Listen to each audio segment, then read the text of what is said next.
Hello friends, study with Devli में आपका स्वागत है। आज की वीडियो सीरीज में उत्तराखंड वन दरोगा के अंतर्गत जो थीम मैंने ली थी प्राकृतिक संसाधन, ठीक है, उसमें एक टॉपिक है जैव भू रासायनिक चक्र। ठीक है, या भू जैव रासायनिक चक्र भी इसको कुछ मानते हैं भूगोल वाले या विज्ञान वाले। तो बात एक ही है, जैव भू रासायनिक चक्र। ठीक है, जैव मतलब जो जिन पर जीवन है, जीव जंतु, भू मतलब पृथ्वी, ठीक है, रासायनिक मतलब केमिकल, और चक्र एक पूरा सर्कल जब पूरा होता है। ठीक है, जैव भू रासायनिक चक्र क्या है? पहले सबसे पहले हम ये समझते हैं फ्रेंड कि जैव भू रासायनिक चक्र क्या है।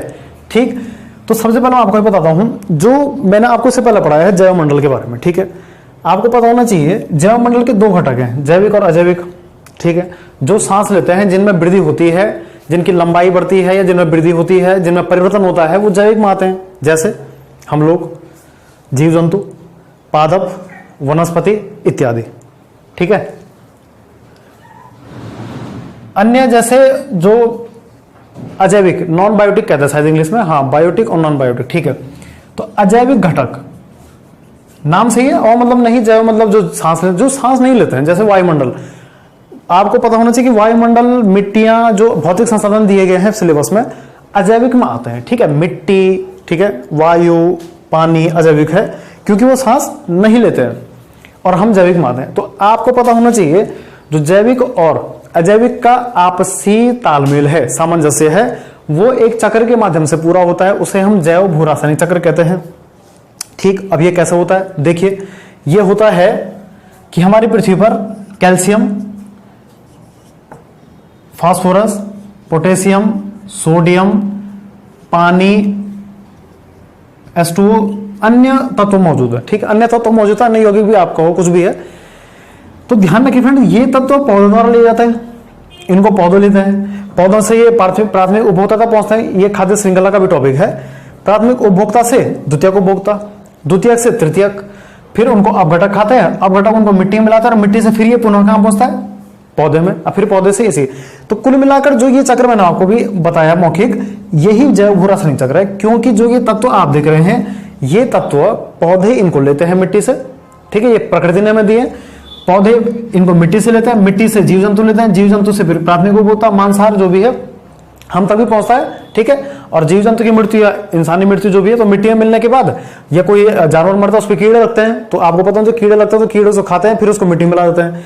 तो वो मिट्टी में क्या मिलाते हैं? वो शरीर के साथ साथ इन तत्वों को मिलाते हैं, और अन्य जो भी है, वो खनिज जो भी उसमें है, वो मिलाते हैं। ठीक है, यही फ्रेंड्स, फिर मिट्टी जो है वो पेड़ पौधों द्वारा मिट्टी से अवशोषित की जाती है तत्व। ठीक है, तो ये चक्र चल रहा है, आप समझ रहे हैं, यही जैव भू रासायनिक चक्र कहलाता है। ठीक है, तो एग्जाम के point of view important friends, जैव भू रासायनिक चक्र। ठीक, इसके अंतर्गत जो सिलेबस में है वो दिया है जल चक्र क्या है। ठीक है, जैव भू रासायनिक चक्र आप समझ गए। ठीक है, क्योंकि आपको पता होना चाहिए जीव जंतु जैविक घटक है, और ये आपके अजैविक है। कौन? कैल्शियम वगैरह, मिट्टी से तो पहुंच रहा है, तो कहीं ना कहीं मिट्टी भी यहां पर रोल है जैव भू रासायनिक चक्र में, और कैल्शियम, पोटेशियम इत्यादि तत्व है, उनका भी यहां पर रोल है। तो आपस में जैविक अजैविक घटकों के बीच का ये संबंध है, एक चक्र है, चक्र पूरा होगा। ठीक है, चक्र पूरा हो रहा है बार बार। तो यहां पर सिलेबस में दिया गया है जल चक्र, ऑक्सीजन चक्र, नाइट्रोजन चक्र और कार्बन चक्र। ठीक है, हम इन चार चक्रों में बात करेंगे। आज मैं सबसे पहले नाइट्रोजन चक्र लूंगा। ध्यान रखिए, ये सभी जैव भू रासायनिक चक्र के ही प्रकार हैं। क्लियर है? प्रकार ही आप कहेगा, क्योंकि हम अलग अलग तत्व हैं। अब आप बोलोगे कि सर सोडियम चक्र क्यों नहीं है, कुछ और चक्र नहीं है?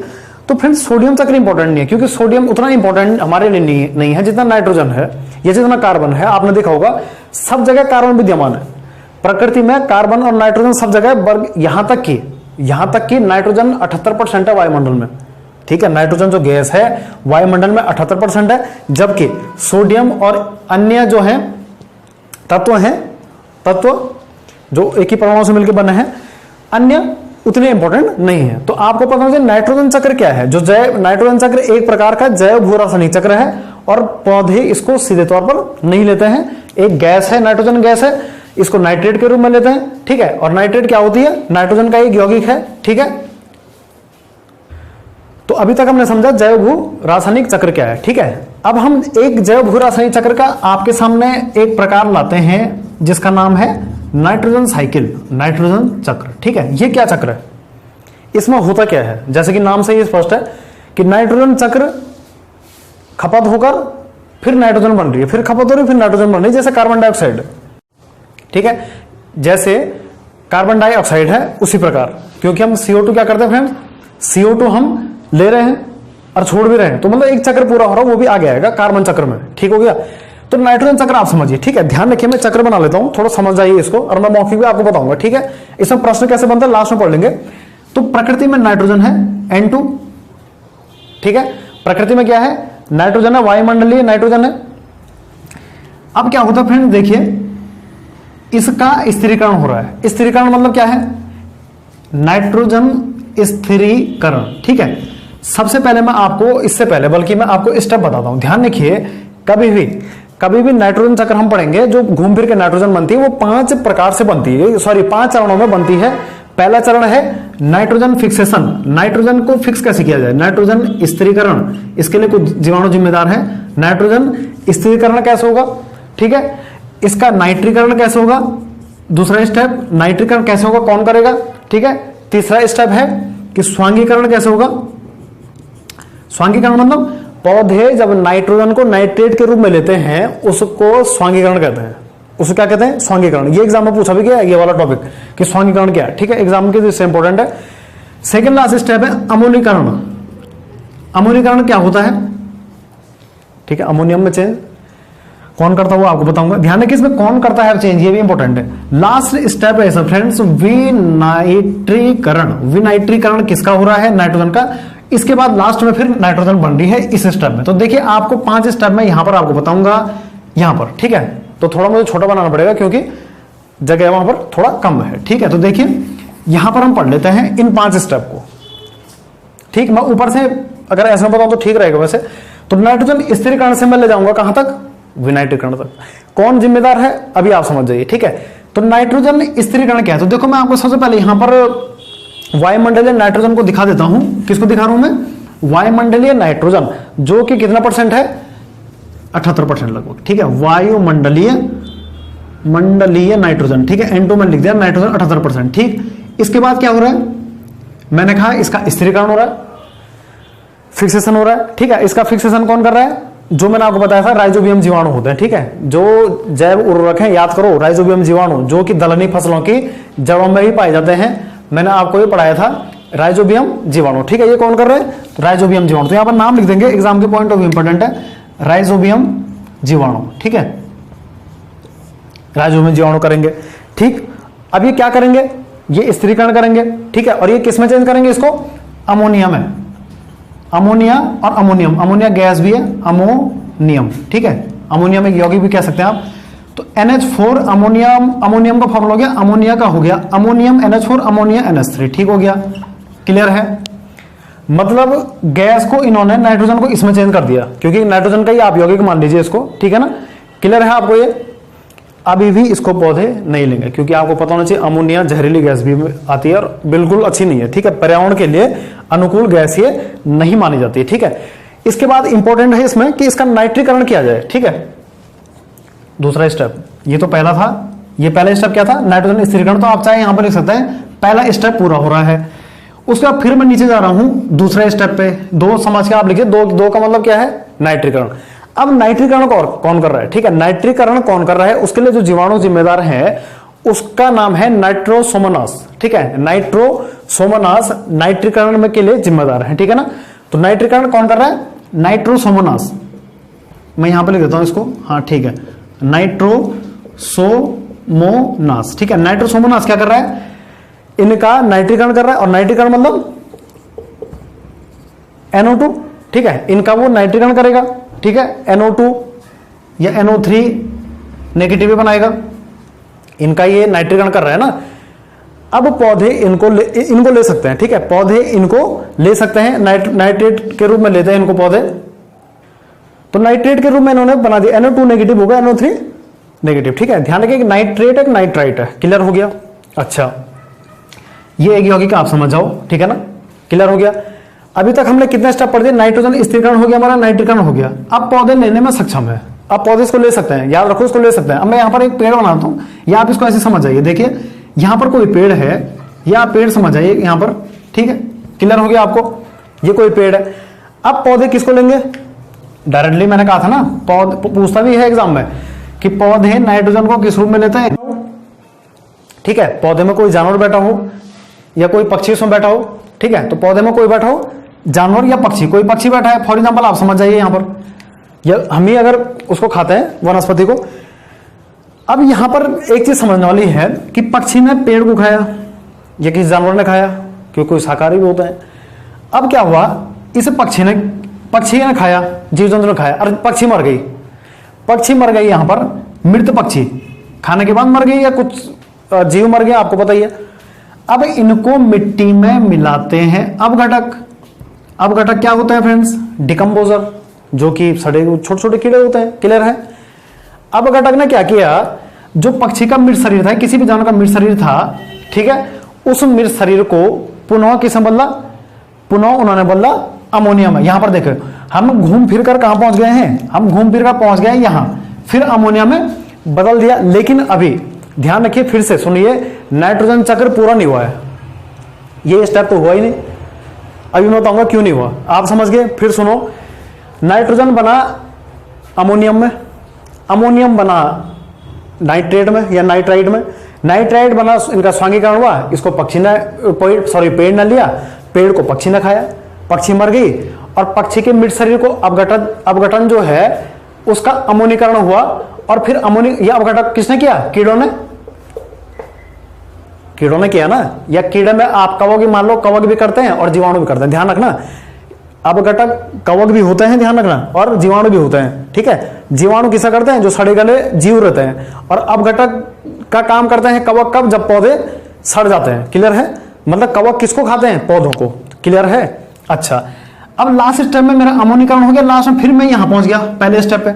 लेकिन फ्रेंड्स विनाइट्रीकरण कहां गया, विनाइट्रीकरण क्या हुआ, विनाइट्रीकरण कहां चला गया ये बताइए, ठीक है। तो विनाइट्रीकरण क्या होता है, जो लास्ट में जो नाइट्रोजन बनती है, ठीक है ना, जो लास्ट में मैंने नाइट्रेट आपने यहां पर देखा होगा, ये वाला यहां पर आप फिर जाइए, ये स्टेप तो पूरा हो गया, एक स्टेप। लेकिन फिर आप यहां पर जाइए, जो नाइट्रेट हमारा जिसको पौधे ले रहे हैं, नाइट्रोजन के रूप में हम नाइट्रेट लेते हैं पौधे, उसका क्या हुआ, वो जीवाणु ने क्या किया, उसको लिया, ठीक है, जीवाणु द्वारा ये लिया गया।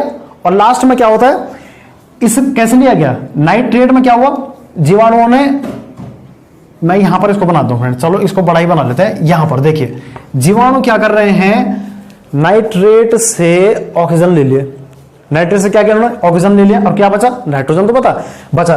तो लास्ट में यहां से फिर ये देखिए, जीवाणु ने लिया और लास्ट में नाइट्रोजन बच गया, देखिए क्लियर हो गया। तो देखिए हमारा एक पूरा सर्किल क्लियर हो गया होगा आपको। अगर समझ में आए तो कमेंट बॉक्स में आप पूछिए। तो आप देखिए, एक स्टेप तो क्या था, केवल 4 स्टेप तक अमोनीकरण हो गया, अपघटक था। लेकिन नाइट्रेट का रोल इतना बड़ा है कि इसको जीव भी लेंगे अगर, तो जीवों ने क्या किया, ऑक्सीजन को ले लिया, और ऑक्सीजन ले लिया उससे, तो फिर क्या बच गया, नाइट्रोजन बच गया, जो कि यहाँ फिर वायुमंडल पहुंच गए।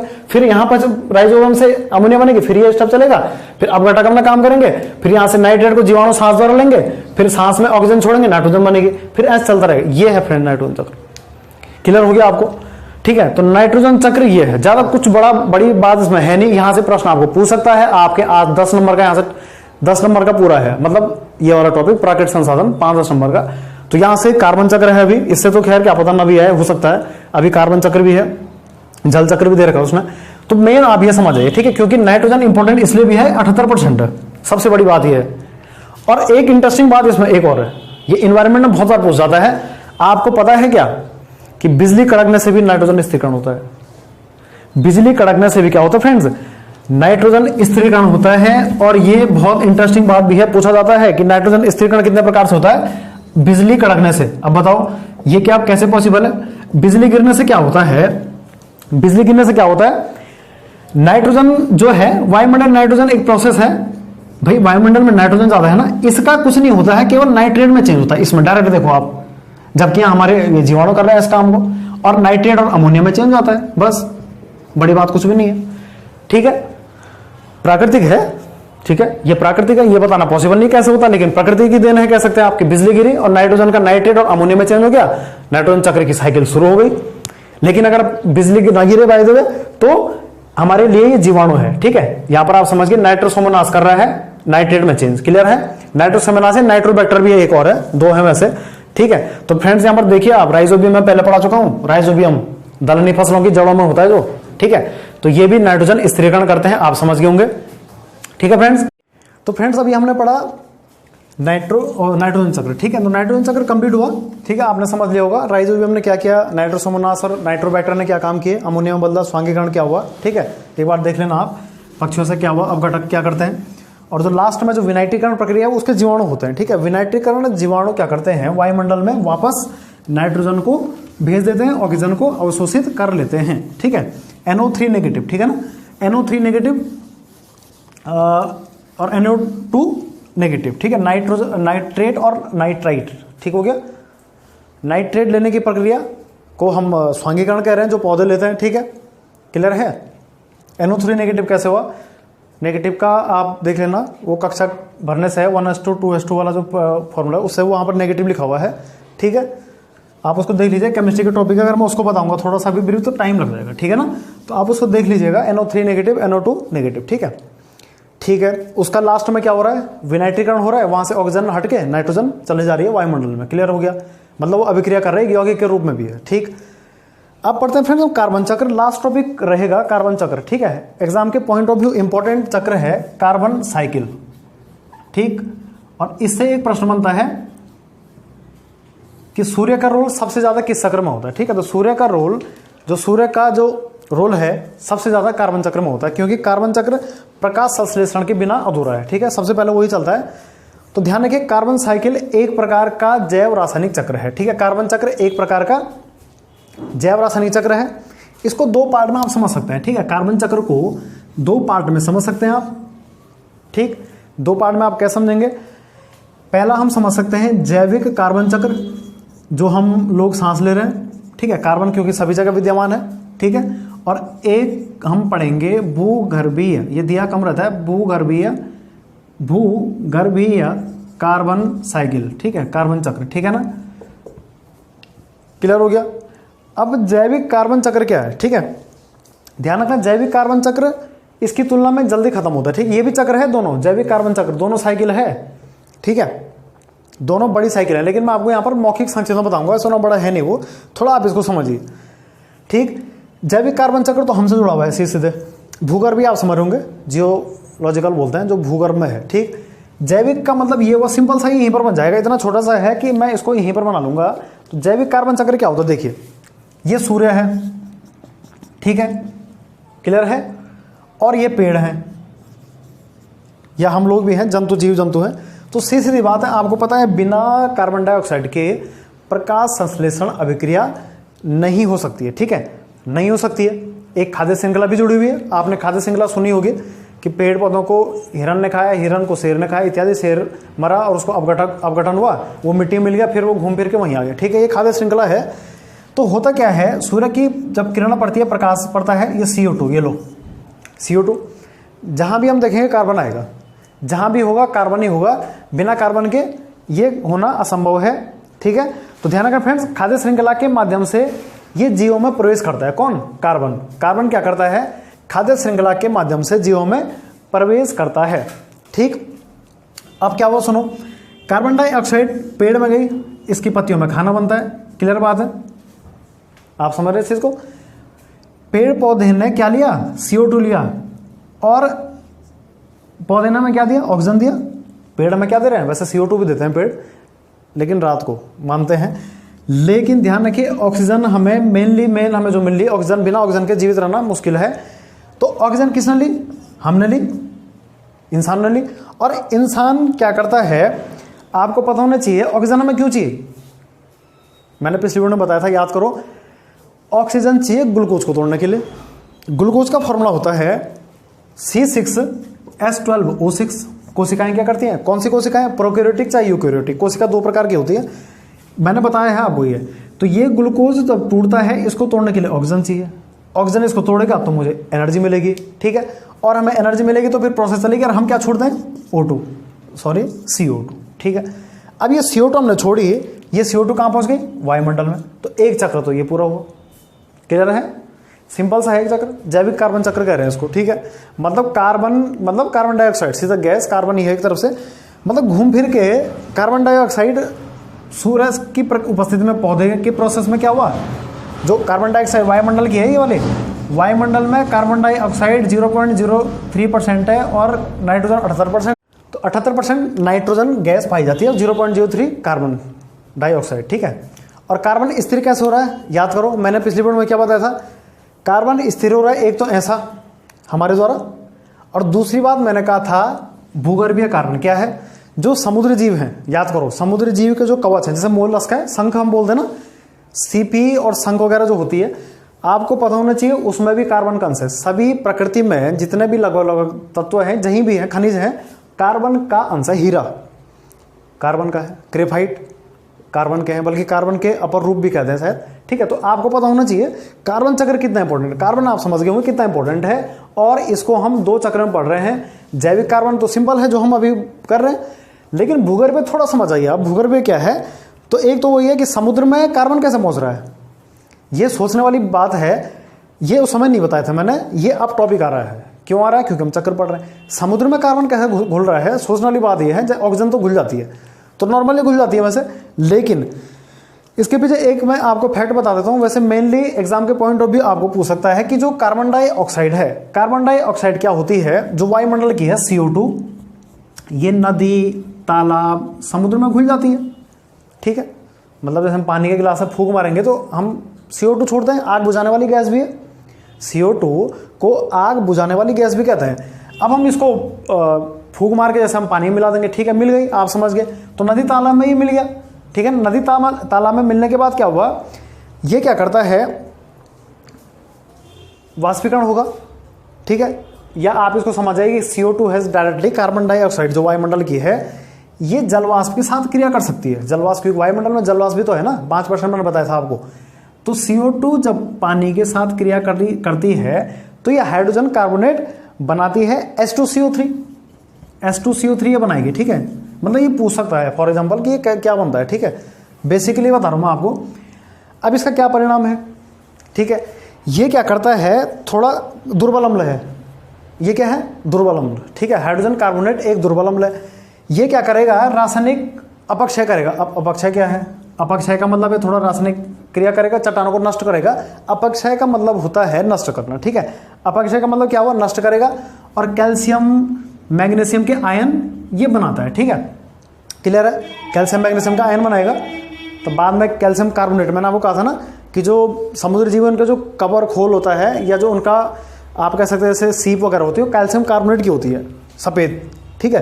तो ये क्या करेगा, कैल्शियम मैग्नीशियम आयन बनाएगा या पोटेशियम बनाएगा, उनको उत्पन्न करेगा, ठीक है। उसके बाद क्या होगा फ्रेंड्स, कि समुद्र में जो कैल्शियम आयन है, ठीक है, जो समुद्र में जो कैल्शियम के आयन है, उसके जो लवण होंगे कैल्शियम के आयन है, वो कार्बोनेट आयन से मिलकर, क्योंकि कार्बोनेट भी बनेगा ना, ये देखो कार्बोनेट, कैल्शियम आयन जब किससे मिलेगा, कार्बोनेट आयन से, क्योंकि कार्बोनेट भी है ना, कैल्शियम भी है हमारे पास, सी है, ठीक है।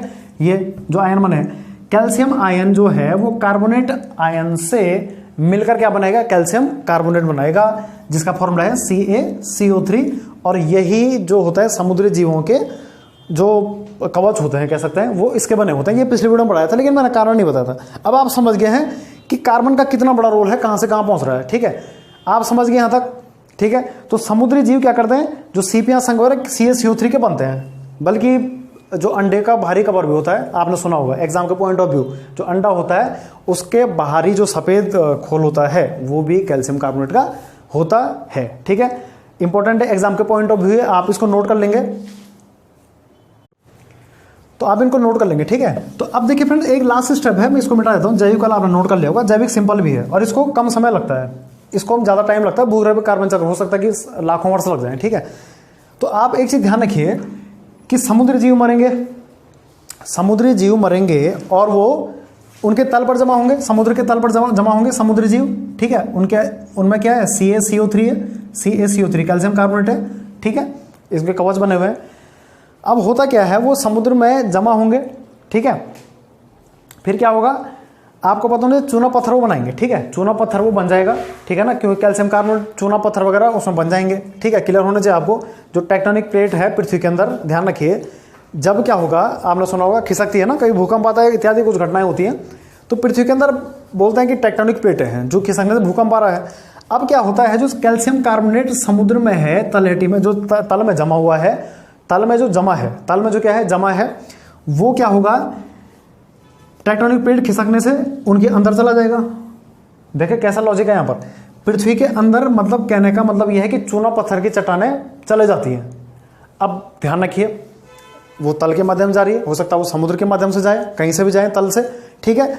अब होता क्या है कि जब ज्वालामुखी होता है, ज्वालामुखी उद्गार होता है, वोल्केनो, ठीक है, ज्वालामुखी जब फूटता है तो ध्यान रखिए पृथ्वी के अंदर वैसे भी लावा मैग्मा है, गरम गरम चट्टानें हैं, तो आपको पता होना चाहिए ज्वालामुखी के साथ क्या होता है, ज्वालामुखी के साथ जो कैल्शियम कार्बोनेट है, कैल्शियम तो अलग हो जाता है, यहां से CO2 गैस आती है बड़ी मात्रा में। और आप देखिए कितना इंटरेस्टिंग है, ज्वालामुखी के रास्ते भी कौन सी गैस आ गई, CO2 गैस आ गई और ये वायुमंडल में पहुंच गई। ये है कार्बन चक्र, ठीक है, भूगर्भीय वाला, मतलब भूगर्भ संबंधित है और जैविक वाला हमसे संबंधित है, सिंपल सी बात है। तो आप समझ गए होंगे कि भूगर्भीय कार्बन चक्र हमने क्या पढ़ा, ठीक है, जो हमारे नदी तालाब है इत्यादि हैं, भूगर्भ के जो स्थान है वहां पर क्या हुआ, कार्बन डाइऑक्साइड पानी में घुली और पानी में घुलने से इसने क्या बना दिया, हाइड्रोजन कार्बोनेट बनाया और ये चट्टानों को नुकसान पहुंचाया इसने, कैल्शियम मैग्नीशियम का आयन बनाए, ठीक है, कैल्शियम का आयन बनाया इसने एक, और ये आयन क्या हुए, कैल्शियम का आयन कार्बोनेट से मिला, इसने कैल्शियम कार्बोनेट बनाया समुद्र में, इसको जीवों ने अपना कवच के लिए प्रयोग किया और जीव मरे और ये CO3 जमा हुआ समुद्र में और ये जमा हुआ भूकंप आने में पृथ्वी के अंदर ये गया, टेक्टोनिक प्लेट में गया और ज्वालामुखी उद्गार के साथ बाहर आया और कैल्शियम किनारे हो गया और CO2 कार्बन डाइऑक्साइड वायुमंडल में पहुंच गई। और यही कारण है कि कार्बन डाइऑक्साइड क्या है, स्थिर हो जा रही है, जैसे नाइट्रोजन स्थिर होता है। क्लियर हो गया ना। तो आप समझ रहे होंगे कि CO2 बढ़ नहीं रही है। आपने नोट किया होगा कि कार्बन डाइऑक्साइड बढ़ नहीं रही है और बढ़नी भी नहीं चाहिए, कार्बन डाइऑक्साइड बढ़नी नहीं चाहिए, क्योंकि ध्यान रखिए फ्रेंड्स, ग्रीन हाउस इफेक्ट जब होगा ये गर्म करता है वातावरण को, तो कहीं ना कहीं हमारे लिए अच्छा नहीं है, ठीक है, और बिना इसके भी जीवन नहीं है। क्यों?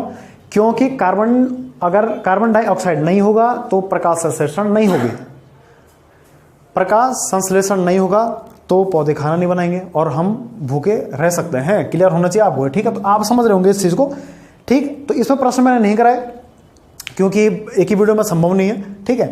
तो ऐसा करेंगे, अगली वीडियो में एक प्रश्न का भी हम रख लेंगे, या प्रश्न को मैं अलग से आपको टेस्ट पेपर के माध्यम से बताता रहूंगा, क्योंकि इससे आपको प्रश्न पता नहीं चलेंगे प्रश्न कैसे बनते हैं, ठीक है। पूछ सकते हैं कि समुद्री जीवों के कवच किससे बनते हैं, ठीक है ना, या सूर्य किसके लिए जरूरी, ध्यान रखिए सूर्य किसके लिए आवश्यक है सबसे ज्यादा, कार्बन के लिए। कार्बन चक्र में सूर्य की उपस्थिति इंपॉर्टेंट है, सबसे पहले होती है जैविक में, क्योंकि बिना सूर्य के, ध्यान रखिए, पौधे क्या नहीं करेंगे, खाना कैसे बनाएंगे, ठीक है ना, बिना सूर्य के पौधे खाना नहीं बना सकते हैं, ठीक है फ्रेंड्स। तो मैं आपके सामने एक चक्र बना लेता हूं, उसके बाद वीडियो एंड हो जाएगी, ठीक है ना। तो देखिए फ्रेंड्स, कार्बन चक्र आपके सामने,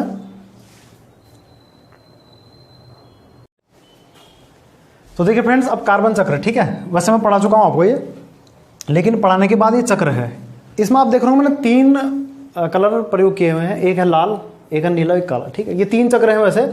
तो पहला चक्र रेड वाला समझ लेते हैं जो हमसे संबंधित है, ठीक है, एक जैविक वाला है। तो कार्बन डाइऑक्साइड वायुमंडलीय जो कि 0.03% है, वो फोटोसिंथेसिस प्रकाश संश्लेषण क्रिया से पादपों में और हम में आती है। पादप में कैसे आती है, वो खाना बनाते हैं पौधे, और पौधे खाना बना के हमें ऑक्सीजन दे रहे हैं, ठीक हो गया। अब खाद्य श्रृंखला से ये चल रही है, मतलब खाद्य श्रृंखला है, क्योंकि पौधों को घास को हिरन खाएगा, मतलब हिरन को शेर खाएगा डायरेक्टली, शेर मरेगा तो उसको अपघटक खाएंगे, अपघटक मिट्टी में मिला देंगे, फिर वही, ठीक है। तो खाद्य श्रृंखला चल रही है, जीवों में फिर श्वसन हो रहा है, अब फिर हम क्या छोड़ रहे हैं, CO2 छोड़ रहे हैं, फिर CO2 यहाँ पहुंच रही है, ये मैं आपको पढ़ा चुका हूँ। तो मतलब एक प्रोसेस हमसे CO2 बन रही है, सबसे छोटी प्रोसेस भी है और सबसे जल्दी होने वाली भी, इसलिए छोटा सा बना हुआ है, ठीक है, समझ गए आप, इसको जैविक प्रोसेस है। इसके बाद ब्लू वाली देखिए, यहाँ पर ब्लू वाली में क्या है, भूगर्भीय कार्बन चक्र है वो। तो कार्बन डाइऑक्साइड, वायुमंडल की कार्बन डाइऑक्साइड जब जल से अभिक्रिया करती है तो एक दुर्बल अम्ल बनाती है जिसको कहते हैं कार्बनिक एसिड, H2CO3, पढ़ा चुका हूं। ये क्या करती है, कैल्शियम और मैग्नीशियम का आयन बनाती है, चट्टानों को नुकसान पहुंचाती है। अपक्षय बने वर्ड बताते हैं यहाँ पर, रासायनिक अपक्षय मतलब नष्ट करती है, ठीक, नष्ट करेगी तो दरारें पड़ेंगी उसमें। तो ये क्या हुआ, देखो CaCO3, कैल्शियम कार्बोनेट क्या हुआ, समुद्र में घुला या समुद्र के जीवों के कवच में पाया गया। सीप, शंख वगैरह जो होते हैं, सीपियां, वो सीपियां किससे बनती है, CaCO3, CaCO3, calcium carbonate. Calcium कहां से है, अपक्षय से, मैंने कहा था ना, ये H2CO3 क्या करता है, कैल्शियम के आयन बनाता है, ठीक है। अब क्या हुआ, अंडे का जो मैंने बताया था, अंडे का बाहरी जो कवर होता है वो भी इसका होता है। अच्छा, अब यहां से ये प्रोसेस चल रही ऊपर, अब ये CO2 कैसे बन गई इससे, तो मैंने क्या कहा था कि जब वो सीपियां मरेंगे या समुद्र के जीव मरेंगे तो वो क्या छोड़ेंगे, वो सड़े गले अंश जो उनके उसमें क्या होगा, CO2 होगा, उसमें कैल्शियम होंगे, ठीक है।